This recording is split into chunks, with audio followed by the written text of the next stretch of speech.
Salut à tous. Soyons honnêtes une seconde. Combien de fois êtes-vous rentré d'une session de pêche au mois de mars, les mains gelées, le moral à zéro, en vous disant que les perches étaient tout simplement clouées au fond et refusaient de s'alimenter? Et si je vous disais que c'est le plus gros mensonge de la pêche moderne? Une excuse qu'on se répète de génération en génération pour justifier nos bredouilles. Aujourd'hui, on va parler d'un sujet qui fâche. On va casser ce mythe tenace qui prétend qu'au début du printemps, tout se passe au ras de la vase. Je vous promets qu'à la fin de cette vidéo, vous allez regarder votre plan d'eau d'un œil totalement différent. Vous allez comprendre pourquoi vos leurres passent très souvent sous le nez des poissons sans jamais les intéresser. Et surtout, vous allez découvrir le secret pour localiser ces fameuses perches de Mars. Alors, êtes-vous prêt à remettre en question ce que votre grand-père vous a appris? Dites-moi d'ailleurs tout de suite dans les commentaires, continuez-vous à gratter le fond frénétiquement dès qu'il fait froid? Pour bien comprendre le problème, il faut se remettre dans le contexte. Le mois de mars, c'est cette période charnière, ce moment ingrat où l'hiver refuse de mourir, mais où le printemps pointe déjà le bout de son nez. Depuis la nuit des temps, dans le monde de la pêche, on nous a martelé une règle d'or. Quand l'eau est froide, le poisson descend. Il descend tout au fond pour trouver des températures stables. Il se colle à la vase, il s'engourdit. Résultat, que faisons-nous tous? Nous prenons nos têtes plombées les plus lourdes. Nous montons des leurres souples et nous grattons le fond, centimètre par centimètre, en priant pour qu'une perche suicidaire veuille bien ouvrir la gueule. C'est une habitude tellement ancrée en nous qu'elle est devenue un réflexe automatique. Vous arrivez au bord de l'eau, l'air pique le visage, l'herbe est couverte de givre, et bam, vous lancez lourd pour pêcher creux. C'est rassurant, on se dit qu'on pêche là où le poisson est censé être. Mais la nature ne lit pas les vieux magazines de pêche. La réalité biologique et physique des lacs et des rivières en mars est infiniment plus complexe et surprenante que cette vieille croyance populaire. Commençons par démonter cette fameuse théorie du fond chaud. On vous a toujours dit que l'eau au fond restait à 4 degrés, offrant un refuge aux perches. C'est vrai en plein mois de janvier quand la surface est gelée. Mais en mars, la donne change radicalement.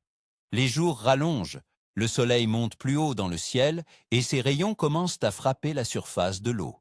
Même si l'air vous semble glacial, l'eau de surface, elle, capte cette énergie solaire. Les couches supérieures se réchauffent doucement. Imaginez un matin brumeux sur votre lac préféré.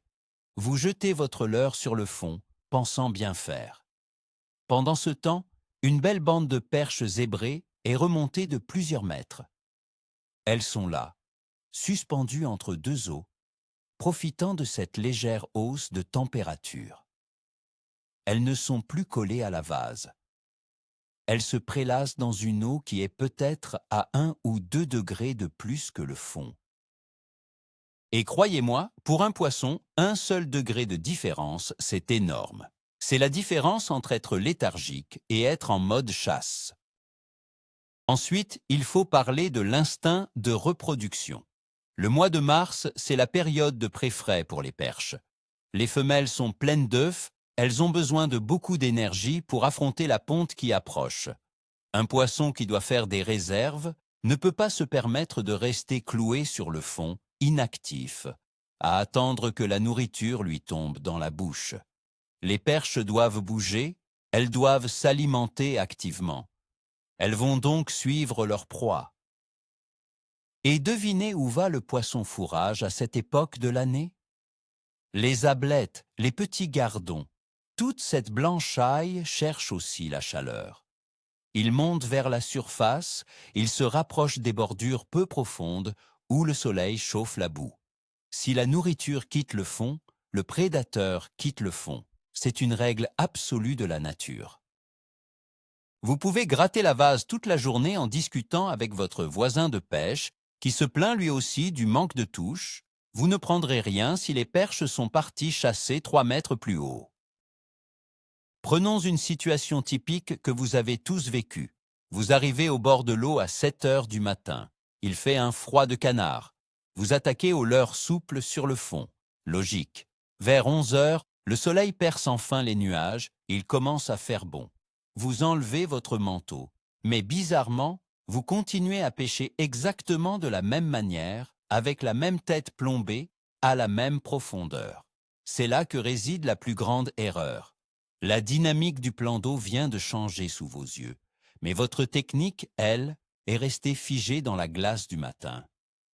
À midi, les perches ont fort probablement entamé une migration verticale. Elles se décollent du fond pour profiter de la couche d'eau réchauffée.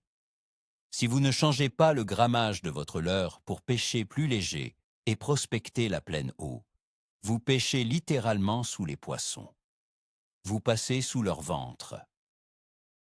Et une perche de Mars, même si elle a faim, ne descendra pas de 3 mètres dans l'eau froide pour aller chercher votre leurre qui gratte la vase.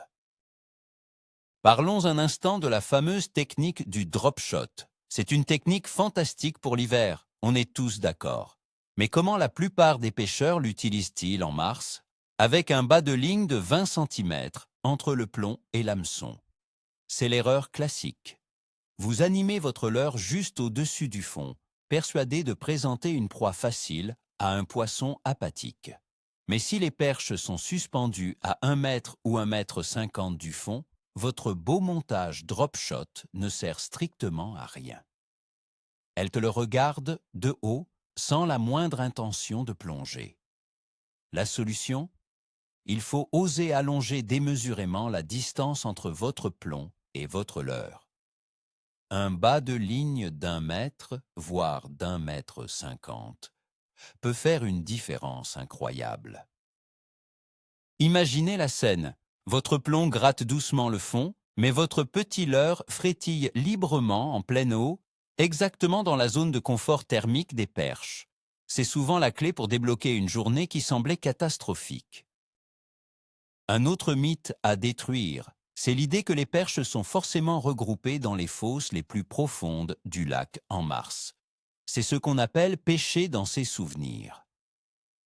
Vous vous rappelez de cette super session en décembre où vous avez sorti 20 poissons d'un trou de 10 mètres de profondeur. Du coup, en mars, vous retournez exactement au même endroit. Vous insistez, vous lancez, vous attendez. Rien. Le désert total. Pourquoi? Parce que le cycle des saisons a tourné. Les fosses profondes, qui étaient des refuges douillets en plein hiver, deviennent des zones stériles, souvent pauvres en oxygène, et privées de la lumière salvatrice du printemps naissant. Les perches ont quitté ces abysses depuis des semaines. Elles se sont rapprochées des hauts fonds, des plateaux qui remontent doucement vers la surface, là où la température augmente plus vite et où la végétation aquatique va bientôt renaître. Sortez de vos trous profonds et commencez à chercher les cassures intermédiaires. C'est ici qu'intervient une famille de leurres que trop de pêcheurs laissent au fond de leur boîte au début du printemps. Les leurres durs suspending, et particulièrement les jerkbait. Pourquoi sont-ils si mortels en mars? Tout simplement parce qu'ils répondent parfaitement au comportement des perches suspendues. Vous lancez, vous donnez 2 ou 3 coups de sion pour faire descendre le leurre et vous faites une pause. Une longue pause.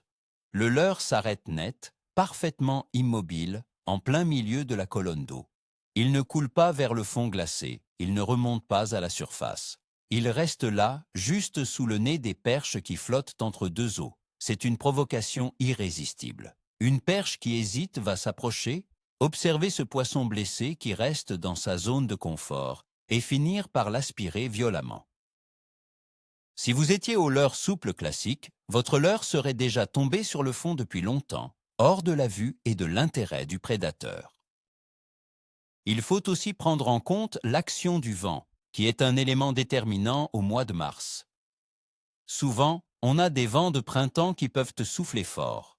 La majorité des pêcheurs fuient le vent, ils cherchent la berge abritée, le calme plat, pour ne pas avoir froid aux mains et pour bien sentir leur ligne. C'est une erreur stratégique majeure. Le vent pousse la couche d'eau superficielle, celle qui a été réchauffée par le soleil, vers la berge exposée. Avec cette eau plus chaude, le vent pousse aussi le plancton, et derrière le plancton, le poisson fourrage. Et devinez qui suit le cortège? Nos fameuses perches. Sur la berge battue par les vagues, l'eau est agitée, trouble, mais elle est surtout plus chaude et pleine de vie. Oubliez votre confort personnel. Enfilez une bonne veste, mettez-vous face au vent et pêchez cette zone brassée, en pleine eau ou sous la surface. C'est là que se trouvent les banques de perches actives, et certainement pas collées au fond sur la berge d'en face. La clarté de l'eau en mars joue également un rôle crucial dans le positionnement des poissons. Avec la fonte des neiges et les pluies de printemps, l'eau est souvent teintée, voire très trouble. Quand la visibilité est réduite à 20 cm au fond de l'eau, une perche qui y serait collée aurait un mal de chien à repérer ses proies. Pour chasser efficacement à vue, comme elle aime le faire, elle est obligée de monter dans la colonne d'eau, là où la lumière pénètre un peu mieux. C'est une simple question de survie et d'efficacité de chasse. Si vous vous obstinez à racler le fond dans une eau couleur café au lait, votre leurre évolue dans l'obscurité totale. En remontant votre pêche d'1 mètre ou 2, vous placez votre offre dans une zone plus lumineuse, là où les perches se sont positionnées pour maximiser leurs chances d'intercepter un repas. Adaptez votre profondeur de pêche à la pénétration de la lumière. Parlons de la taille des proies.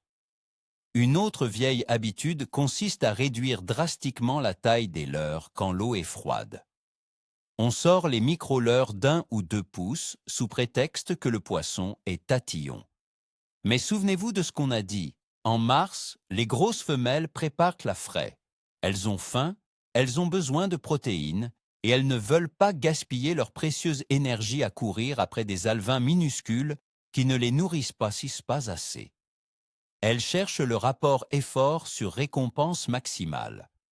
Un beau leurre souple de 4 pouces, voire 5 pouces, ramené très lentement en pleine eau, représentera un repas de choix, une proie substantielle qui vaut la peine de déclencher une attaque.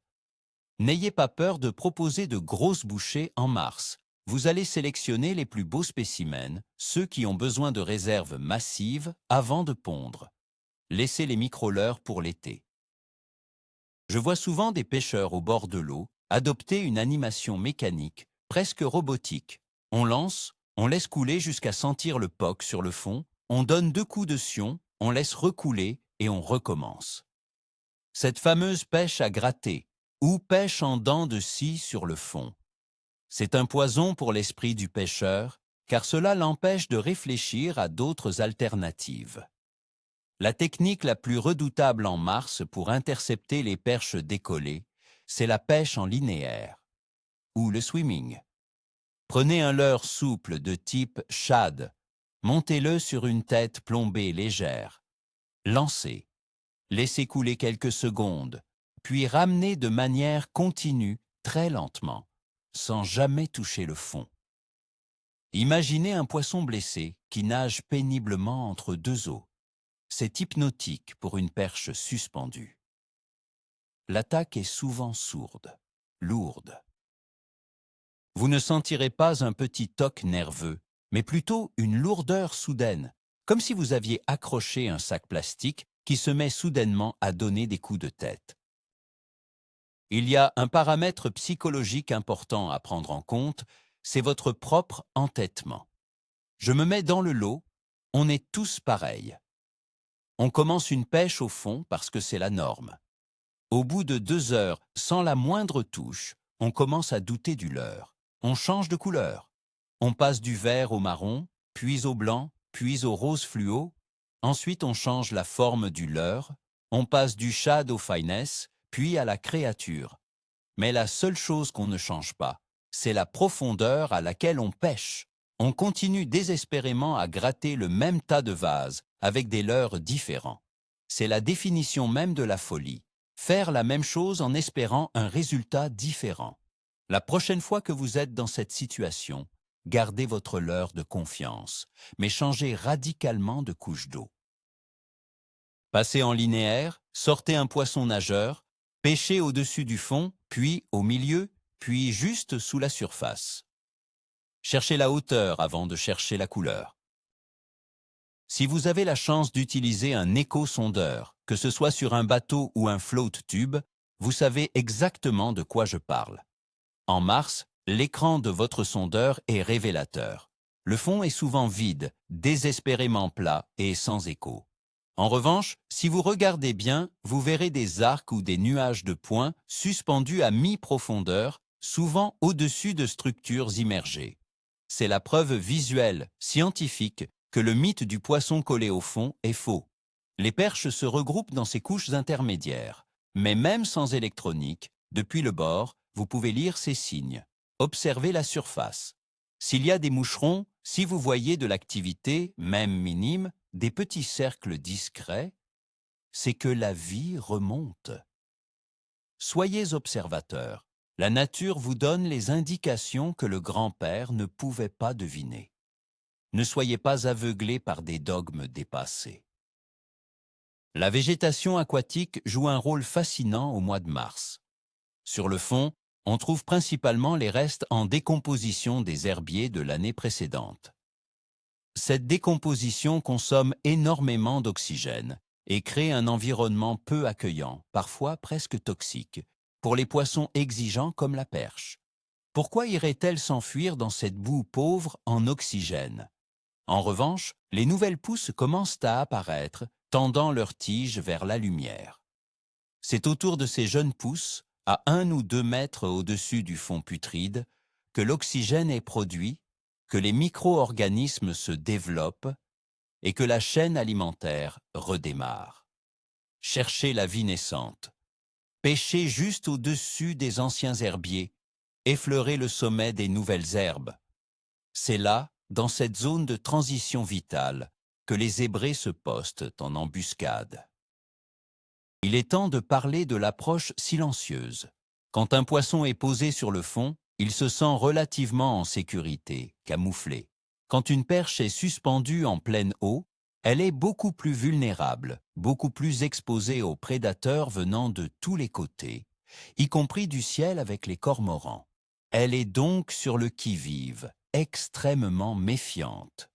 Si vous arrivez au bord de l'eau, en tapant des pieds, en lançant comme une brute des têtes plombées énormes qui fendent l'eau avec fracas, vous allez terroriser ces poissons suspendus bien avant que votre leurre ne les atteigne.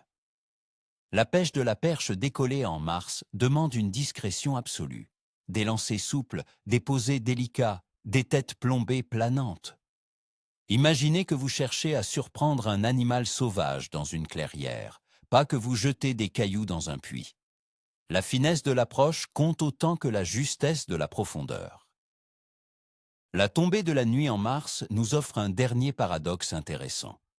Tout au long de l'après-midi, le soleil a tiédi la surface et les perches sont montées. Mais quand le soleil disparaît derrière l'horizon, la température de l'air chute brutalement. L'eau de surface se refroidit très vite. Que font les poissons? La logique voudrait qu'ils redescendent massivement au fond. Eh bien, pas toujours. Lors de ce créneau très précis du coup du soir, qui dure parfois seulement 30 minutes, l'activité alimentaire atteint souvent son paroxysme. Les perches savent que l'eau va refroidir. Elles doivent faire le plein d'énergie avant la nuit longue et froide. Elles deviennent frénétiques.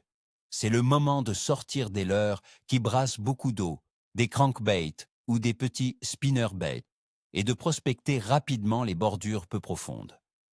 Ne repassez pas au fond juste parce que le soleil se couche. Profitez de cette dernière fenêtre d'hyperactivité. Abordons la question des jours gris et pluvieux de mars, ceux qui vous donnent envie de rester au chaud à la maison. On pense souvent que sans le soleil pour réchauffer la surface, les poissons resteront prostrés au fond. C'est une erreur d'analyse. Une pluie douce de printemps associée à un vent du sud apporte en réalité une masse d'air chaud qui va brasser et tempérer le plan d'eau de manière beaucoup plus uniforme qu'un soleil de plomb. Sous la pluie, la luminosité baisse, ce qui réduit la méfiance des grosses perches. Elles quittent les profondeurs sans crainte pour chasser activement entre deux eaux. Ces journées maussades sont souvent les meilleures pour battre vos records. Alors, mettez vos vêtements de pluie. Ne cédez pas à la facilité du fond et peignez la colonne d'eau avec de beaux shades vibrants. L'obscurité relative joue en votre faveur, c'est le moment d'être audacieux. L'utilisation des têtes plombées à gratter est tellement systématique qu'on en oublie les têtes plombées planantes comme les modèles en forme de sabot ou de dart. Ces têtes sont conçues non pas pour tomber lourdement sur le fond, mais pour fendre l'eau horizontalement. En mars, quand les perches sont décollées, monter un leurre finesse sur une petite tête darting et lui imprimer des petits coups de sion sec entre deux eaux est d'une efficacité redoutable. Le leurre va faire des embardées à gauche, à droite, de manière erratique, reproduisant la panique d'une petite proie isolée. Puis vous faites une pause et le leurre coule doucement, très lentement, en vacillant. C'est très souvent à ce moment précis, pendant cette descente planante, que la perche intercepte la proie. Si vous pêchiez avec une balle de plomb classique, le leurre piquerait du nez comme une pierre, brisant totalement l'illusion de la proie naturelle. Il y a aussi une réalité physique simple que beaucoup ignorent concernant la vision des poissons. Les yeux de la perche sont placés de telle sorte qu'elle voit très bien au-dessus d'elle et devant elle, mais beaucoup moins bien vers le bas. Quand une perche est décollée du fond en attente, elle scrute les couches supérieures.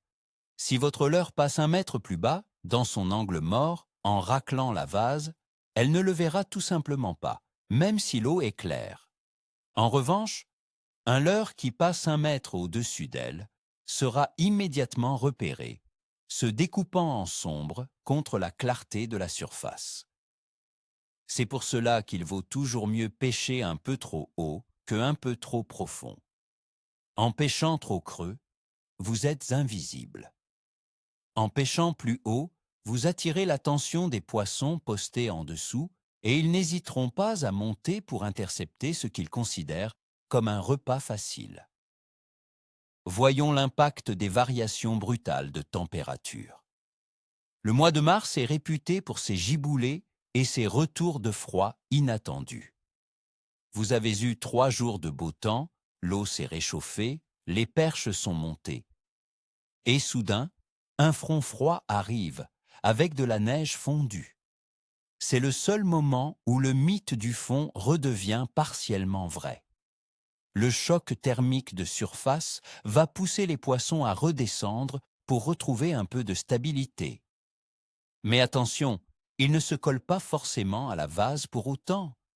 Ils vont simplement se reculer sur la première cassure importante, disons de 2 à 4 mètres de profondeur, et se caler là, le nez tourné vers le haut fond, attendant que le coup de froid passe. C'est une retraite stratégique, pas une hibernation. Vous devez les suivre dans ce mouvement de recul, adapter votre pêche, mais toujours garder à l'esprit qu'elles restent des prédateurs prêts à bondir. Pour résumer cette nouvelle approche, repensez totalement votre stratégie de mars. Ne commencez plus vos journées en plombant lourdement.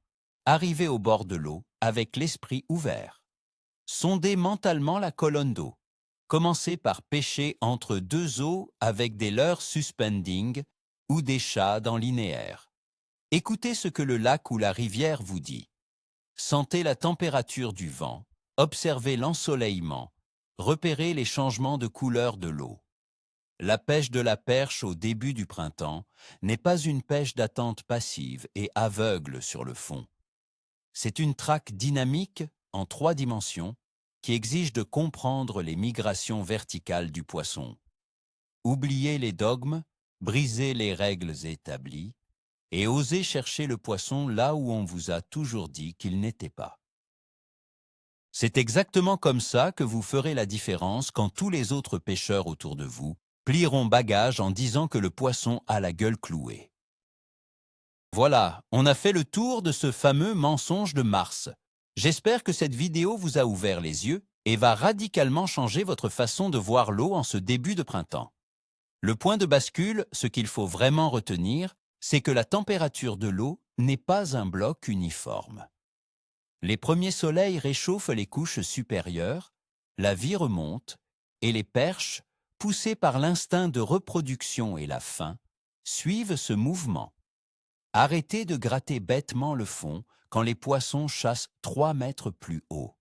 Osez pêcher léger, osez le linéaire, sortez vos jerkbaits suspending. Comprendre cela, c'est passer du pêcheur frustré qui subit l'hiver au tracker intelligent qui anticipe le printemps. Un immense merci d'avoir pris le temps de m'écouter jusqu'au bout. Si cette approche vous a parlé, n'oubliez pas de vous abonner à la chaîne pour plein d'autres vérités sans filtre sur la pêche. Lâchez un gros pouce bleu, ça aide énormément. Et maintenant, à vous de jouer. Quelle est la plus grosse erreur que vous faisiez jusqu'à présent en début de saison? Dites-le moi dans les commentaires, on va en discuter ensemble. À très vite au bord de l'eau.